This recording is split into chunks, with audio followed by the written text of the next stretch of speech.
good afternoon, good evening, good morning, wherever you are in the world. Welcome to the Business Brunch live on LinkedIn and everywhere else possible, I think, across YouTube, Facebook groups, you name it. So wherever you're watching this from, we do say hello and welcome you to the show.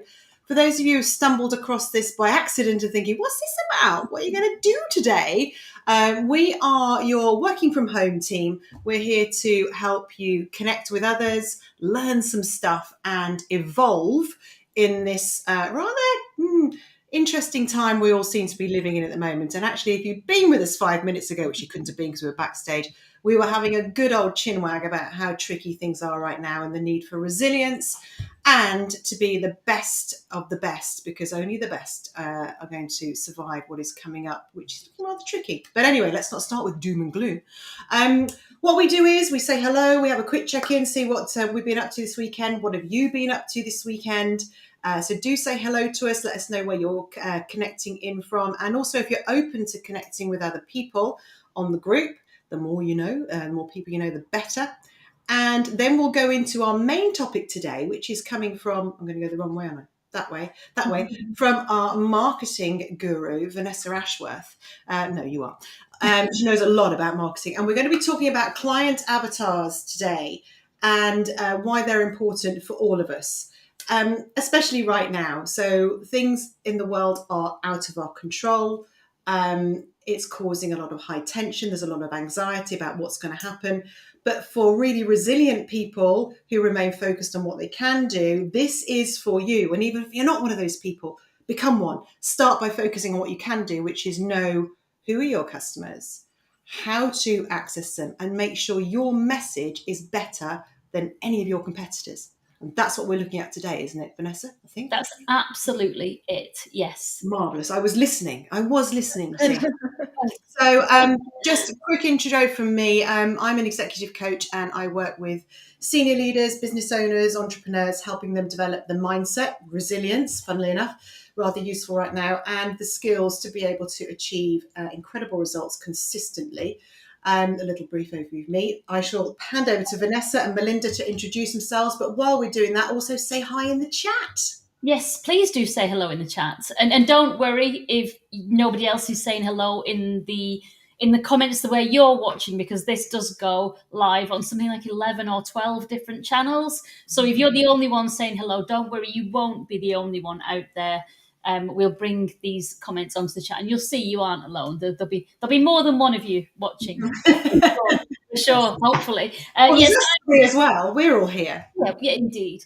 So I'm Vanessa. I'm a marketer, a business-to-business marketer mainly. I work for a company called 2i at the minute. Well, not at the minute, just I do.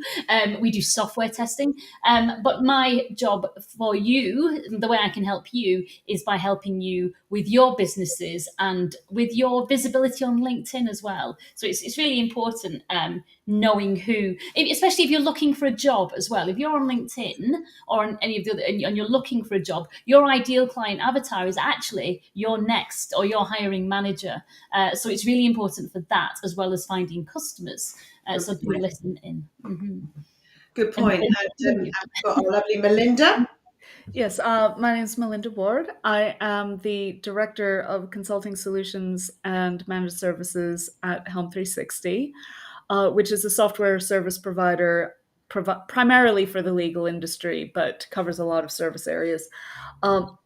Also the founder of the Consultant Mentor. And so I'm the one who is more specializing in consulting and consultant management and those kind of topics and questions, and getting somebody at the door. Is that Avon calling? No, probably Amazon, but there you go. It's a different Owen, isn't it? Thank you. All right, we've got a few people saying hello in the comments, so we will say hello to them. I will bring them up. Thank you. I was just putting, I'm going to, okay. I was waiting to see if they were going to ring the doorbell again. We have Andy saying hello. Hey, Andy. One of our lovely regulars. And also we have Martin saying hello from sunny North Yorkshire. Well done. Thank you for joining us. Greetings as well from Ellie. from beautiful SS. Beautifuls. Hello, Oh, beautiful. hello, beautiful. Sorry, Yeah. I was thinking hello from beautiful. I was still in Yorkshire. What a lovely coincidence to be here with you. Yes, it definitely is. Welcome. Thank you for joining us today. Okay, so we'll just do a couple of minutes on if you've been doing anything interesting weekend as we get people to. You're always. Oh, Andy's just said something lovely. Just pop that on screen because that's made me smile. Thank you. We do try. I don't know if that was just to Melinda, but we all try. So we'll just do a quick catch up on what's going on at the weekend and tell us if you've been up to anything at the weekend. Also, what you're up to this week, if you want to. Hi, one more Tom. hello from Tom as well. Looking forward to the session. Very interested and joining us from Central London. Cool. So, well, if you want to know what was happening last week, and I was actually in sunny Yorkshire. I was in Barnsley, not North Yorkshire. It's kind of West Yorks, and I was at the Underneath the Stars Festival, which is a folk festival. And I know you're all thinking we were all sat around singing "Kumbaya." Wasn't like that at all. Suzanne Vega was the headline on Sunday, and wow. on Friday. So there's a lot of very modern folk, and there's a lot of really funky bands as well as some more traditional folk. But it was beautiful. We were in the sunshine in a field, big stage. Alistair, my son, I never saw him all weekend. He was off making friends. I just gave him some money in the morning, and that was it. It's a really nice, small, safe festival as well. So that was really cool. So yes, greetings to you in Yorkshire. Oh, how lovely. So, Melinda, what have you got up to this weekend? Anything exciting happened for you? Or were you beaten by the heat? It was so hot down south this weekend.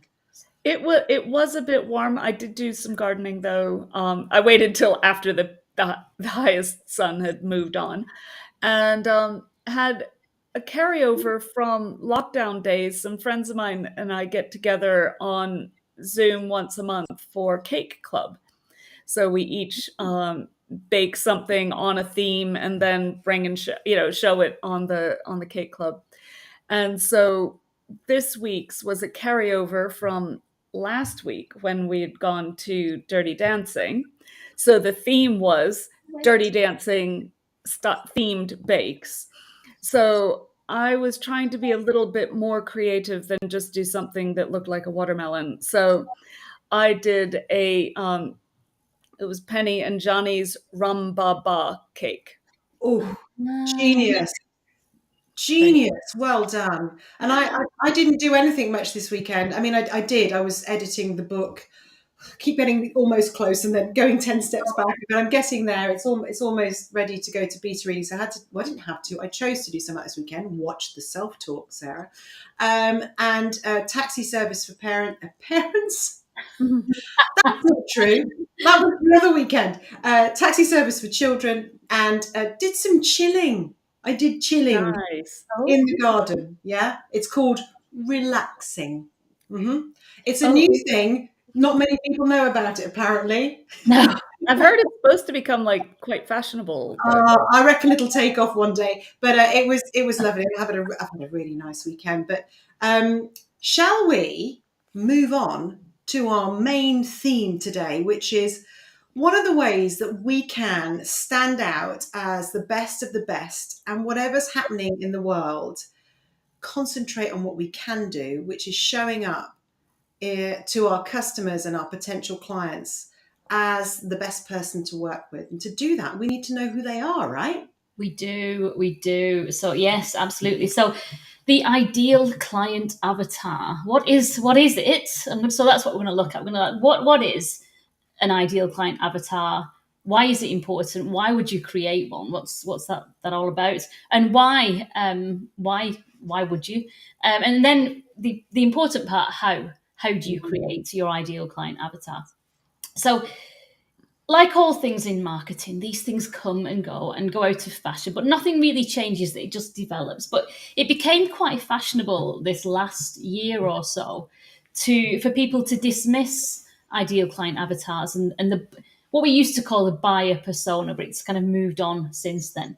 And people said, focus on the problem that you solve and the value that you create. Don't try creating these caricatures because they're not valuable. But you've got to focus on the value you bring, because everyone's different, and we're all individuals. And they're absolutely right.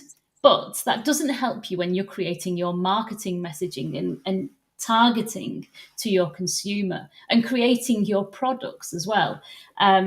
It's not helpful at all. And if you go with that idea and you just throw lots of mud against a wall, then either you're not going to resonate with anybody, or you'll resonate with lots of people, but they won't be your ideal client, and you'll waste so much time trying to pick out people who could be your client or should be your client.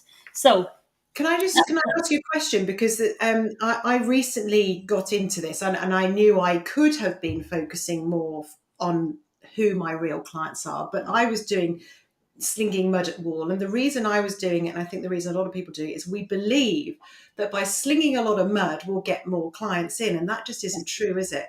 No, actually, what we do is dilute the story. Yeah. I mean, it's like, you could just say, for example, in your headline on LinkedIn that you're a coach. Mm. And then lots of people will think, oh, I need a coach. Mm-hmm. and you might think that you'd get lots of inquiries for that. But if you say that you are a coach for women who do this, who do that, then those people, if that is your niche, would then say, oh, you're a specialist in that. Then I need to come to you. You're not a generalist. You can really help me. Because no one, and this is the whole thing, isn't it? No one gives a damn about what you do. No. No one gives a damn. People give a damn about what you can do for me. Mm-hmm. And that's it, isn't it? And the whole value of getting into your ideal client's head is that it stops you from saying, I'm this, I'm that, I can do this, and helps you to say what you can do for that client. Mm-hmm. And that, I mean, that's the biggest thing, isn't it? Because as marketers, we kind of might assume that our customers are just like us, but that isn't true. And also, whilst we're focusing very much, I'm just thinking about the mindset behind this as well. Whilst we're focusing on us and what we do, our energy's all in the wrong place. It's all about us and me. Actually, it should be all about you. Yeah. And what I'm offering to you. So it's a real mindset shift, often stuck because we're in fear mode of, oh, I've got to prove. So if you're in that, then there's a bit of work you could be doing on your own mindset, I would imagine, seeing as I do a lot of this with clients, is around why are you thinking like that? What do you really think your value is? But I digress. Sorry. Yeah. There's so many links to all of this, though, aren't there? Yeah, we've got a couple comments that have come in. Oops, didn't mean to star that. I meant to show it. We've got greetings from Gary saying it's great to be back. And Andy has said, client quality is a difficult lesson to learn. I guess it's a lot easier to learn the lesson than to be taught it. Okay. And one more greeting from Wagi. Wagi's back in the house with us. Okay. I was thinking. Sorry, Melinda, you go. I was going to say, Vanessa, I think what you're saying too, and this topic, it's relevant not just for businesses, but for people who are looking to make a change, perhaps in their jobs and whatnot. The job market's quite hot right now. Mm-hmm. But so many people would say, oh, I don't want to potentially eliminate or not sell to a potential employer. I want to appeal to everybody. But the problem is by in trying to appeal to everybody, you often appeal to nobody. Yeah. And it might be okay, but not great. And everybody right now is looking for the unicorns in their particular industry. And you can only be the unicorn and recognized as the unicorn if you have this ideal avatar in mind. Isn't that? Absolutely. Yeah. I mean, by niching, you don't necessarily push everyone else away. People who are close to that niche will recognize themselves and say, well, I like actually what that person's saying, that resonates with me on a different level. I'm going to ask you anyway. So you don't push customers away. Well, unless you actually want to, and we'll talk about that. So let's go with what is the ideal client avatar, and we'll kind of pause for more kind of comments as they're coming, because I can see the things are moving. Trying not to look. Right. Okay. So first of all, it's a step forward from the buyer persona. The buyer persona gave a general view of a group of people, really, and this is actually going one step further. This is really trying to get into the focusing on one customer. And I don't like the word avatar because I'm not a gamer, but it actually is that whole idea of the caricature, a character. And you might give that person a name. Maybe that's, but as long as you have that person in your head, but you're marketing to one person, not a group of people. And the reason why it's a bit better than buyer persona, I think, is the word ideal. It's your ideal client avatar. And you have to think about not who your client might be or who your buyer might be, who might buy your products, but who's the ideal customer. So who in your ideal customer might be the person who spends a lot of money with you. They're they throw money at you, or they throw money at you regularly, or they buy off you regularly, but then tell all their friends about you. The ideal client avatar is the person who actually you love working with, who it's easy to work with because they value what you do. It's not just somebody who buys your product, because not everyone's the ideal client. We all know that there are clients who you'd rather not deal with sometimes. And so the idea of creating your ideal client avatar is that you will attract people who you actually really have pleasure doing business with as well. So that's a good thing to keep in mind. And it should be. And not just that you love working with, but can afford to pay you what you believe you are worth, and make sure that it's on make sure you've looked at that, because a lot of people lower their worth. They don't believe in themselves. So I love working with you, and you can pay what I believe this is worth. They're your crew, aren't they? Absolutely. And it's kind of what we're saying. If you throw kind of mud against a wall and you attract lots of inquiries, well, lucky you. But if they can't afford you, oh my God, you're going to waste so much time. Or you're going to sell yourself really, really short and not make the income that you need to cover your costs, and get mired in the mud when you could be flying on the clouds, kind of thing. So yeah, it's really important that you look for your ideal. You don't want to struggle. You want to have a good life and a good business, and enjoy your business. So now let's look at why we should. Do you want to go into comments before we go on to why create? Sure. Just quick. Wagi replied to Sarah on expert versus coach. And we've got kind of a longer one, but I think relevant, but rather relevant, from Andy, saying it's a painful lesson to learn that connection with the client isn't great after investing in that relationship. When starting out as a business, it's easy to think, yeah, I know that, it's obvious, but it takes experience and often feeling the pain to kind of make progress in that area. Yeah. And I think it's absolutely right. It's telling someone it's important, and then actually experiencing that it's important. The one way you've experienced it is always going to have the biggest impact. I think that's where Andy's coming from. But also be interesting to know from anyone listening, what do you do? Are you focused on your ideal client, or are you chucking mud at walls, or a little bit in between? Be interesting to see what's going on. Yeah. Yeah, Wagi is saying also ask who is the ideal coach avatar for the client, which is, I guess, if you're looking for a coach, you need to, instead of just looking at all of the coaches, do the reverse. Who is your ideal coach? Just start with me and then work your way back. It's fine. Exactly. I'll save you loads of time.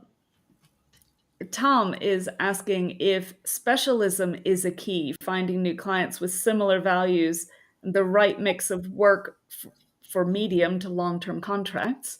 Too often the short-term financial gain drives this, in my opinion, which I think, yeah, it's easy to go for the quick money, isn't it?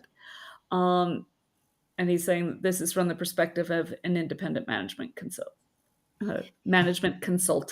I suppose only you can decide whether specialism is the key. But I think if if you can pinpoint what truly makes you happy and that ideal client that you truly like to work with, it's that whole ikigai thing, isn't it? Of finding that sweet spot. Yeah. But I think thinking about who your ideal client avatar is will drive you into the kind of business that you love and that pays you what you need to earn and kind of knowing that value. But so let's go into that. Why? Before you do, can I just say I've always loved Andy. You're my favourite. You're a wonderful man with a very sensible head on your shoulders. That's all I'm going to say. Listen to Andy. Listen to Andy. There we go.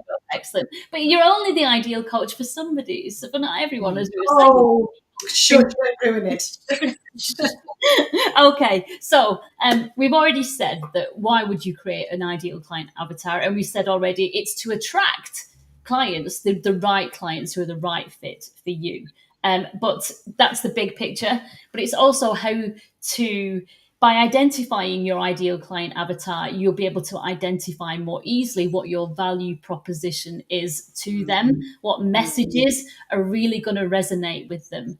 It will also help you to build your value proposition and your messages, understand what images, what your branding should look like, what will resonate with them, what would they like. It will help you to decide where to put that message. If you know your ideal client avatar and you know that they're active on LinkedIn, then you don't need to waste time if they're not going to be active on TikTok or reading the Daily Mail or whatever that is. So know your client avatar in order to get the right messages that resonate and to put those messages where your client will find them.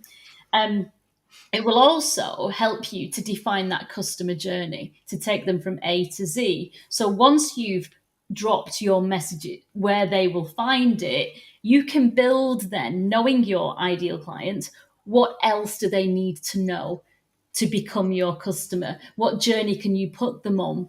What information do you need to provide to them so that they can kind of choose you? It's also really important for the actual products and services that you offer. Knowing your ideal client avatar and really digging deep can help you to say, maybe you need to tweak your offering slightly to really give them what they need.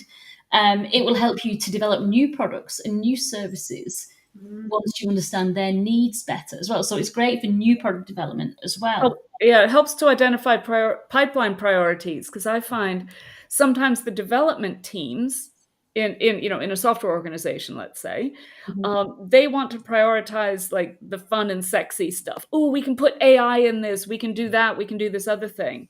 But maybe the client's like, yeah, that's cool, but what we really want is this boring report that we really need. Yeah. And okay, the developers may not think that that's a high priority, but for the clients, it is, and that can be a deciding factor in whether they spend the money. So Absolutely.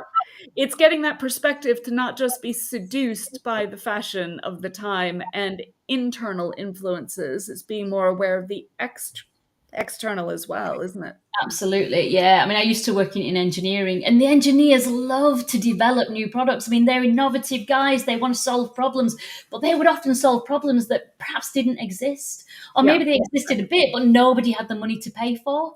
So it's really important that your ideal client guides your business and what it is you provide. Absolutely. Vanessa, just before you jump on, I don't think we're going to cover this today, but it's a plea, can we sometime, is you said when you know who they are and you can start talking to them wherever those messages go, you've then got this series of messages and information that helps bring them to you rather than having to sell. That I think people really struggle with. I know I do. I mean, what are those messages? You're not covering that today, are you? No, we've looked at we've looked at the customer journey before to think about developing. Well, maybe we can look back and we can talk about this at the end, because over the holiday period, maybe that's one that we can replay whilst we're away. Actually, we are going to be coming back live on the 5th. We get the next 3 weeks. We're away and we're doing stuff, so we're having a bit of a break. But we're going to be sharing with you our top 3 previous shows, and one of them, therefore, therefore might be the customer journey. Might be that, yeah. Okay. So the other thing that knowing your ideal client avatar is, we've already said creating that value proposition and the messages, but it's a great sense check. As we've said for products, stopping everybody getting inventive. Hang on a minute, calm down. But also when you're all here on LinkedIn, I think most of our commenters are on LinkedIn. So you're creating content for LinkedIn, and it's a great sense check to say, okay, before I post that, will this resonate with my ideal client, or will it turn them away from me?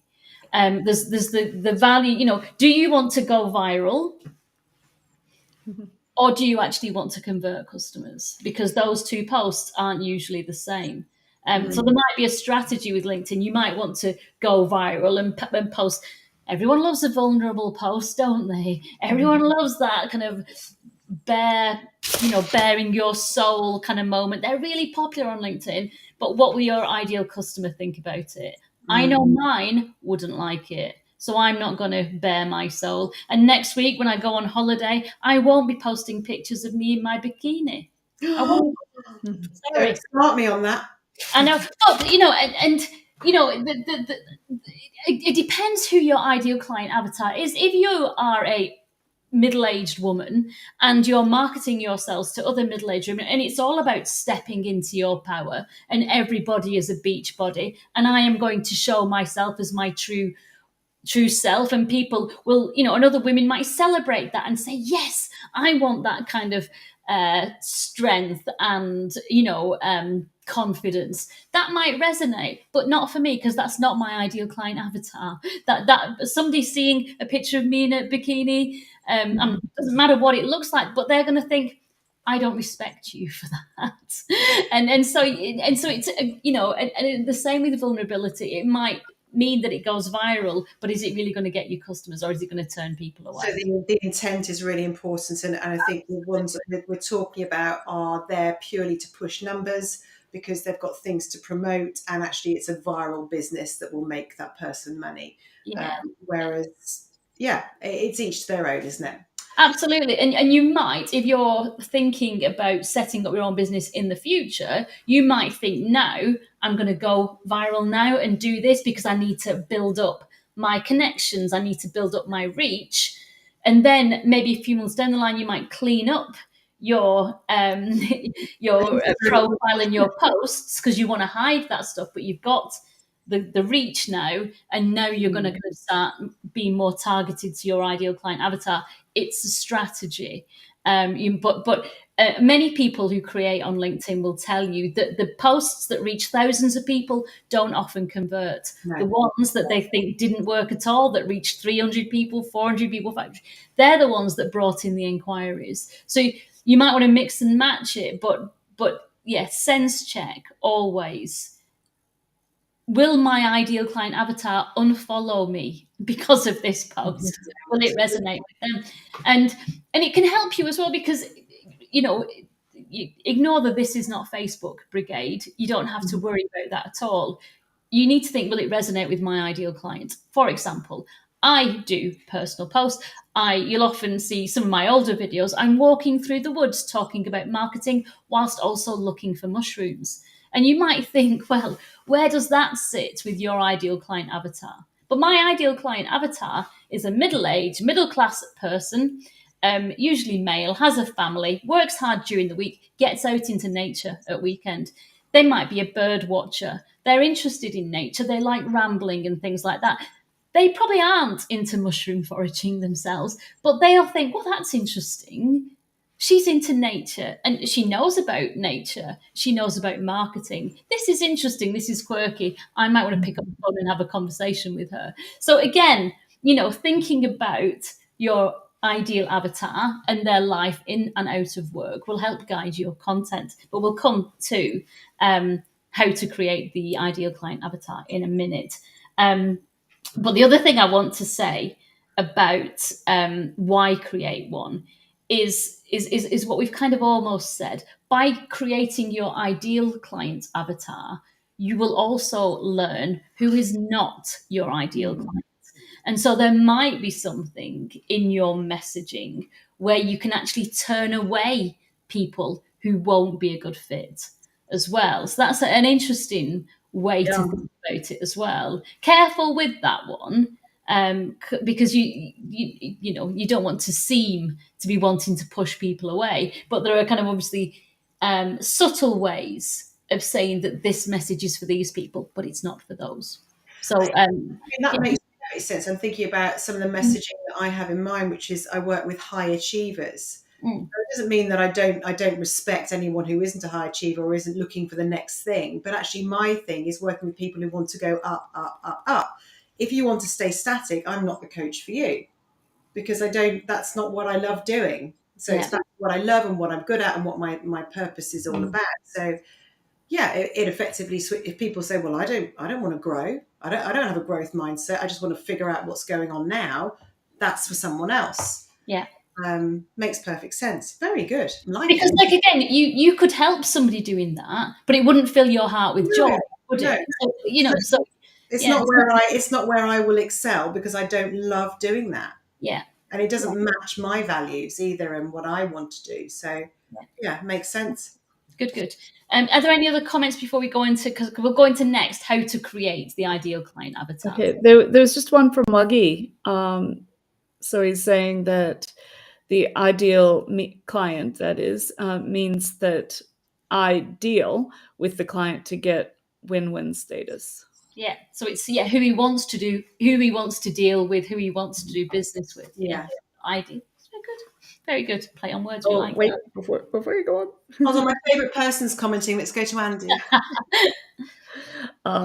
Andy is weighing in, saying it feels like strengthening a business relationship with common personal values. Conversely, where the personal values are in conflict, it's a sign that the business relationship may not be ideal. Oh, absolutely.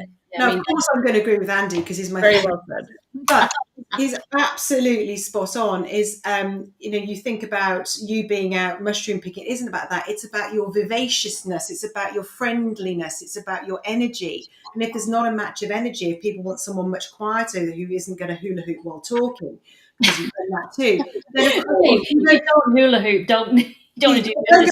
Vanessa, if you don't like hula hooping. But the point is, you don't want to be with people that don't match your energy. Not that we can't flex our behaviours to fit in, but if we can find somewhere where we're able to be us more naturally more of the time, we're going to be happier and healthier, less anxiety, less stress. Boom, it's a better fit. There we go. Good. Right. So how do you create your ideal client avatar? And obviously it's easier if you've got an ideal client already, because you can build the picture of that person. And as you're kind of filling, and you kind of make assumptions along the way, obviously. But if you've got an ideal client, you can then have a chat with them and fill in the gaps and find out more. And then when you market to your ideal client avatar, you will attract people who look like that. But if you don't have someone already, you're going to have to work on assumptions. And as you collect them, you can then dig deeper and start asking more questions.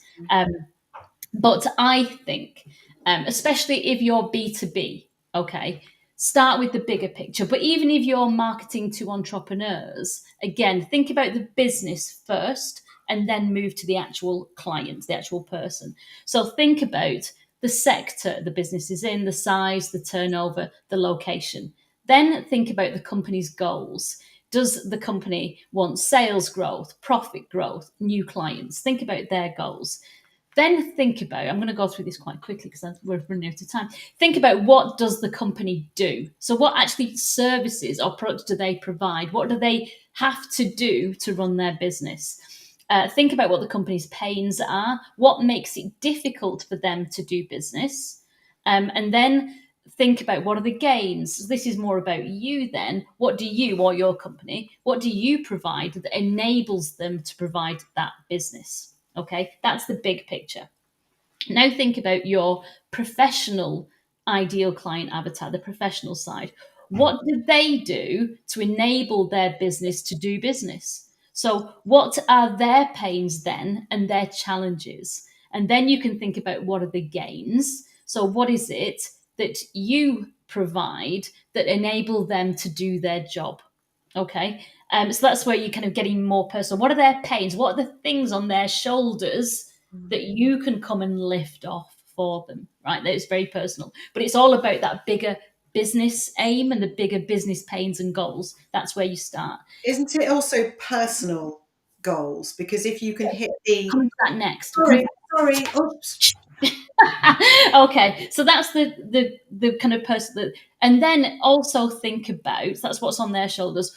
What are their objections, and what are their fears of doing business with you? It's important to know this because you can put that into your messaging to get that out of the way. Andrew McCaskill on this platform does that with job seekers. He calls it blowing up the bomb.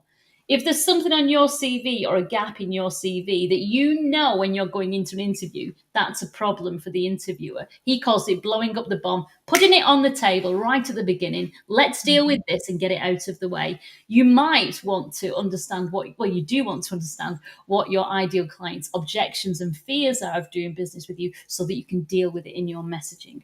Now, let's get personal, as Sarah said. We need to know the job title. We need to know what kind of income bracket are they in. We need to know probably what gender they are. Are they married? Do they have kids? What are their interests? What's their level of education? What are their values in work and at home? And what are their aims and aspirations, as Sarah said? So in the business, but at home, where are they going? What's important to them deep down inside? Because it's that person that you want to get inside their head to understand. This is an interesting one as well.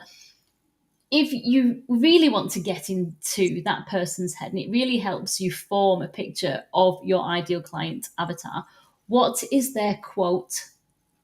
Do you think, what's their quote? What drives them? Is it make it happen? Or is it let it be beautiful? What's their quote? All kinds of You've got a bit woohoo for me now. I'm like, but no. Well, what kind of drives them? What's that? Yeah, it's like on their wall. Yeah.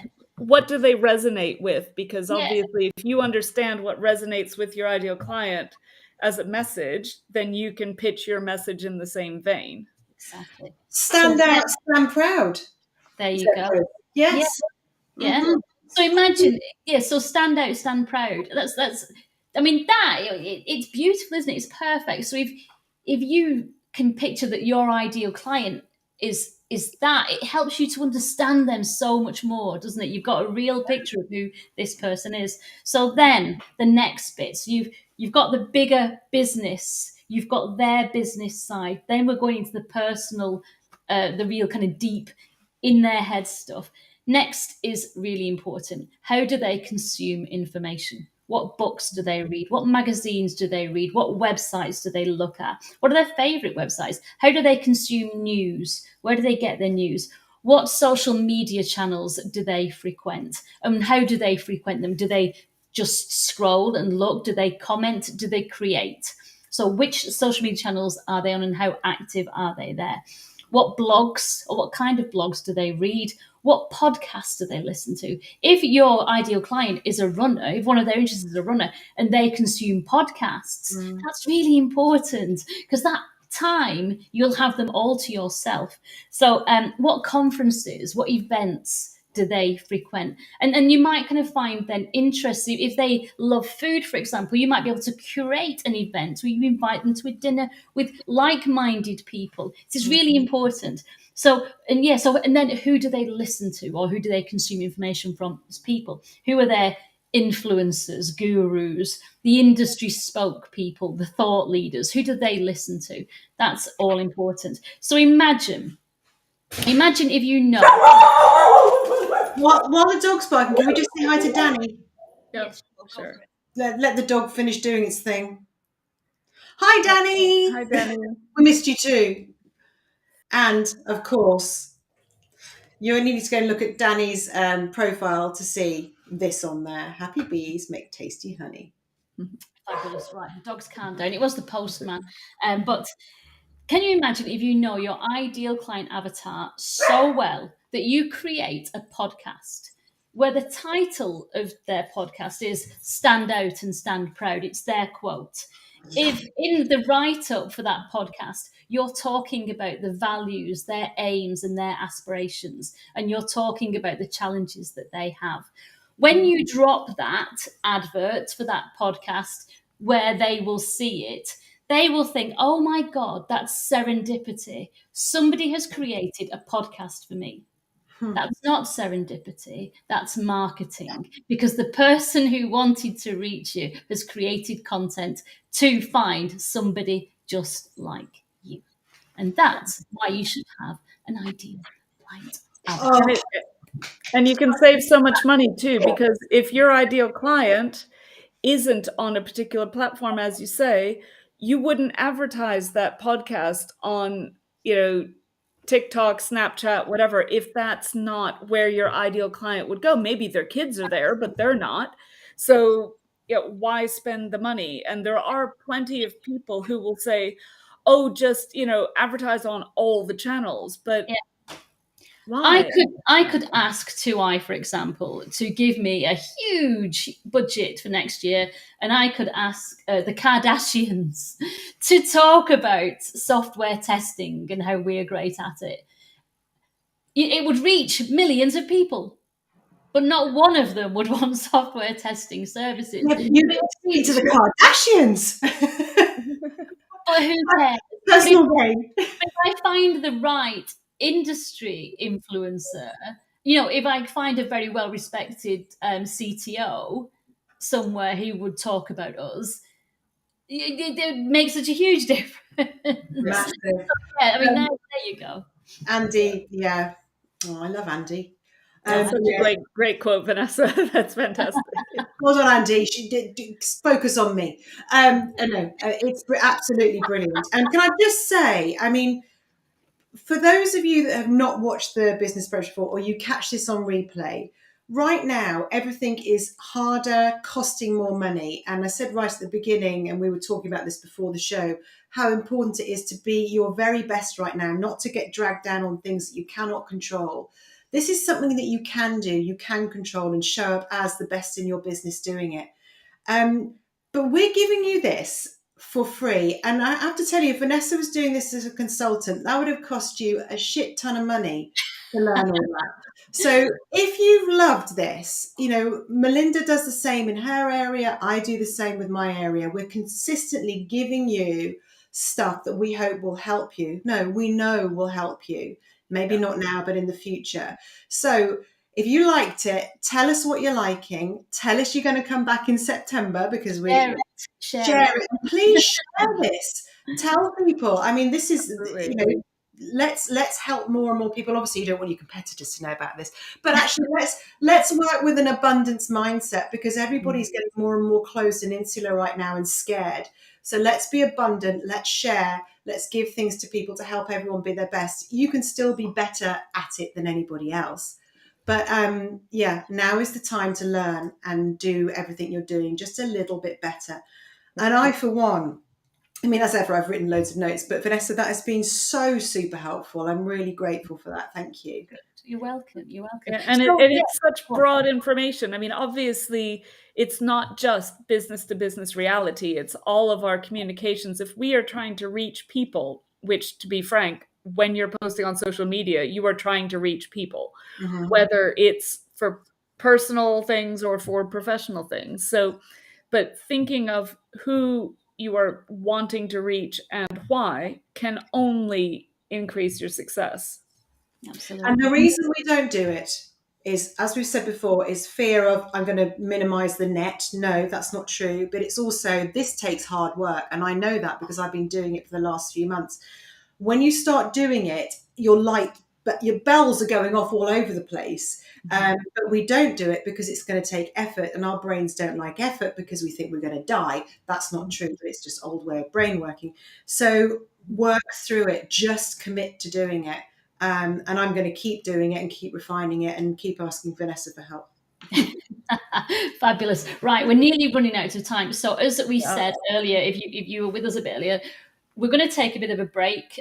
We've got holidays planned, and we're not consistently here for the next month. So we're going to come back live on the 5th of September.